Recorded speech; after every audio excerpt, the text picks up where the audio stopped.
I've personally been prepping for quite a long time, and I've seen everything from the efficient, prepared community or neighborhood ready to face their almost yearly weather disaster once again, and then I've seen people prepping for the next zombie apocalypse, and really everything and in between. And on this channel, what I try to do is cut through the sensationalism and favor encouraging a practical approach to preparedness. And that means not missing the obvious threats because we're sucked into the hype and the hysteria of the more outlandish threats. And let me explain.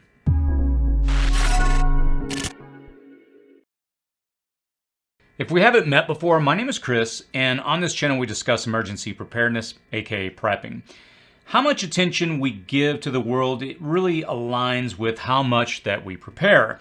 If we see no threats to our security, as most do, we don't really prepare at all. And sometimes we feel a sense of something that's looming, or we learned our lesson the hard way by suffering through some type of calamity in the past. Some threats are significant but not likely, such things as pole shifts or solar flares, volcanoes, comets, and even nuclear fallout from a reactor that's thousands and thousands of miles away. And these things, they can actually happen for sure. And we should be cautious and prepare for those possibilities. But in preparing for the most statistically unlikely events, it's most important not to overlook the obvious threats that we face year in and year out. For example, do you live in an earthquake zone, but you haven't even set up the bare minimum of 72 hours worth of food, water, and other preps? Do you live in a wildfire or flood area, but you haven't set up a bug out bag or even developed a plan for escaping when the choice is fleeing or imminent death? Do you live in the yearly path of tornadoes or hurricanes, but you haven't even got your preps in order? I know people who can't get fire insurance, unfortunately, because of their area, but they still don't have any preps in place for when a fire inevitably comes. Even insurance companies are more aware of the obvious threats than these individuals typically are. Two things are inevitable regardless of the disasters that you will face in the future. First, the government will not be swooping in to rescue you. If we had to rely solely on the government, we would probably all be suffering or dead. And secondly, you can bet your neighbors, your friends, and strangers in your community haven't really given an ounce of energy to prepare for the disasters that you will collectively face. If your neighborhood is like mine, there are a lot of houses, but you can count on one hand the number of them, or probably even less than that, that are actually prepared for any disasters. And the reason for this is probably more straightforward than you would probably think. We fear the existential threats to our lives more than the immediate threats because the primary threats are known. In contrast, the more theoretical and existential threats, they're typically scarier because they present more unknown elements. And on this channel, I try to blend long and short visions of the threats that we will face in our lifetimes. And it's easy to get wrapped up in those more theoretical threats, and you know what I'm talking about here. The internet is full of people who repeatedly warn that our world will unravel in months, weeks, days, or even hours. And that's scary. It's scary when the world experiences a solar flare, a tsunami, an earthquake, or a volcanic eruption. And you have to put these potential calamities really into perspective. If you live in the path of hurricanes, that's the most obvious threat that you need to prepare for, not those other hypotheticals. And what good will building a Faraday cage to protect your electronic devices do for you when the hurricane strikes and really takes out all your cell phones, your electronics, and your other internet services? Spending your resources in energy protecting yourself against a solar flare is really going to be less valuable in that situation than spending the same amount of time and money on the obvious threat that you face in this scenario, the hurricane.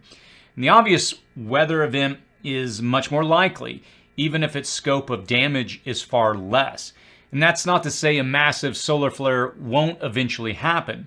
It's just that it is less likely to occur in your lifetime statistically, whereas that hurricane is practically guaranteed. Still, we tend to get wrapped up in these more significant threats, and we really miss the more obvious and pressing threats that we all face. When we prepare for these more minor threats, we always find ourselves better positioned for the larger ones that sometimes occur. If you have a bug out bag and a bug out plan ready for the hurricane, again using this example, that will also be useful if civil unrest comes to my area. Both the plan and the bag will be helpful in a radioactive cloud that may be coming my way due to fallout or from threats further out on the horizon. When you prepare for one thing, you prepare for many. So remember why you're preparing in the first place and stay grounded in your reality and don't get untethered into fantasy and improbabilities. You probably started preparing because you realized that you need to take care of yourself and your family in the event of a disaster. You likely started out where most people do, building a food inventory, water, making sure an alternate shelter option is available, and getting energy squared away because you knew that these things were the first to disappear in the aftermath of a disaster. And the most obvious threats you face are the most likely challenges to your security of these things. Now, the second most obvious threats are the threats looming in your area's history. If flooding is a thing in your area's history, you need to have a plan for that.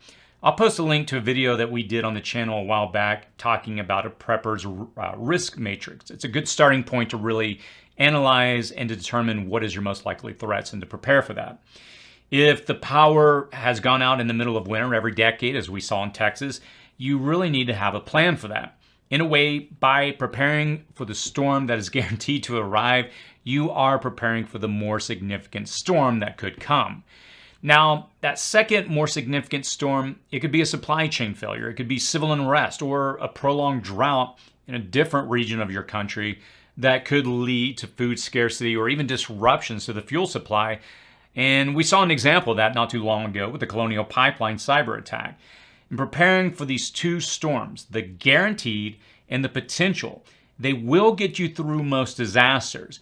And it's good to remind yourself of this. The potentially catastrophic theoretical storms that you could face, you're really preparing for those by preparing for the more realistic storms.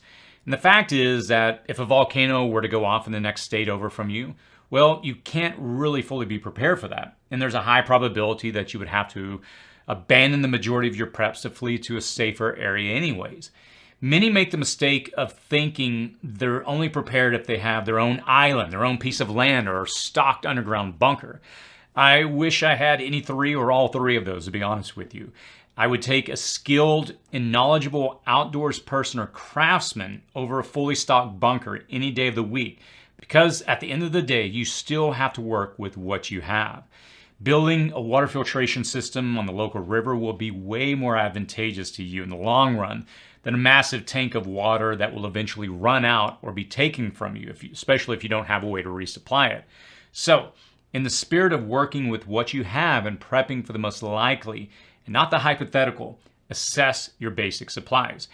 Do you have in place every single thing that you need to make it 72 hours without any food, water, or energy?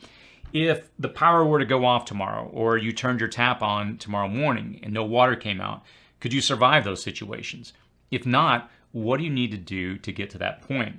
Once you have that covered, really, that's at the time and the point that you take it to the next level.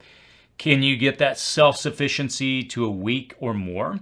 When you can say that with certainty, you will be better positioned than most of the rest of the population.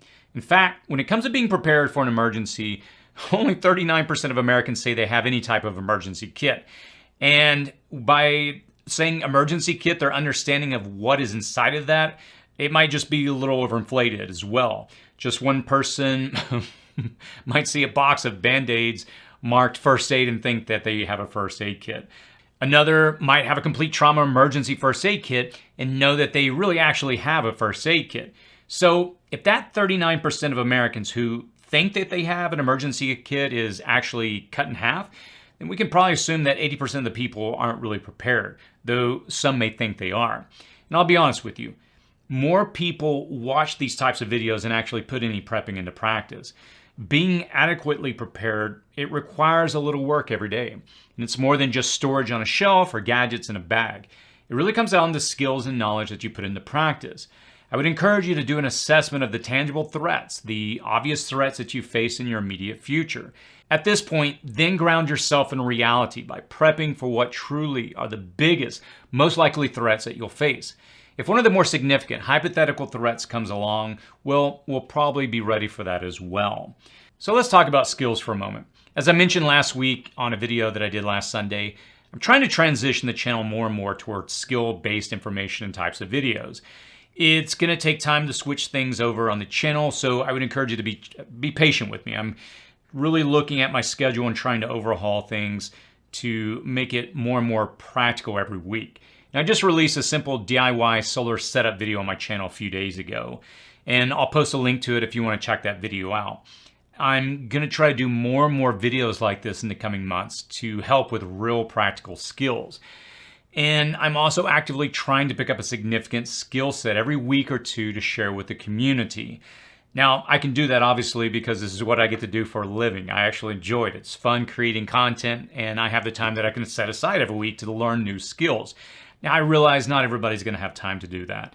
We've got to work, we have to take care of our families, but I would encourage you to at least once a month, try to find and pick up a skill set.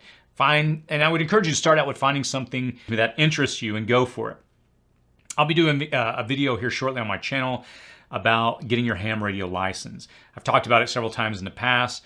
If you haven't already started that process, I'll post a link to a website that I personally use and a coupon code. It's a lot easier than you would imagine. I just set aside a day, I learned it, I went and took the test next morning, knocked it out. I've got my license somewhere here in the office. But it's encouraging to see skills picked up. And I'll be doing more and more practice over the next few weeks, learning how to use my ham radio. And it's a skill. It's just like anything else. You have to develop it, and it takes time. But the important thing to do is to make time. Just set aside a time every month and try to find something that you're interested in and go after to try to master it. So those are my thoughts. If you have any feedback, any comments, please post those below. I always enjoy hearing back from the community. Remember, start with the obvious. Don't get caught up in the hypotheticals and don't allow yourself to get caught in these scenarios that may or may not happen. Start with the basics and work up from there. All right. As always, stay safe out there.